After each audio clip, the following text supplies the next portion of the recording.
Iingat lang. Napakaraming nagsasabi na kapag ikaw yung pinakamahina sa team, mag-tank ka na lang. Par, hindi mo ba alam na sobrang hirap mag-tank?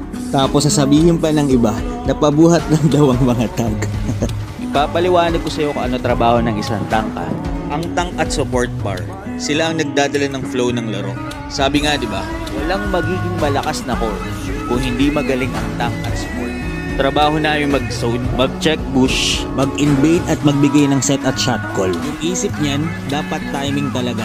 Kasi kapag pumasok siya, alam niya na mayroong follow-up sa mga set niya. Ang mindset ng mga tank guys, isip namin kung paano hindi mababaon, mapoprotektahan at makakapagbigay ng magandang pick-off para lumakas ang kakampi namin.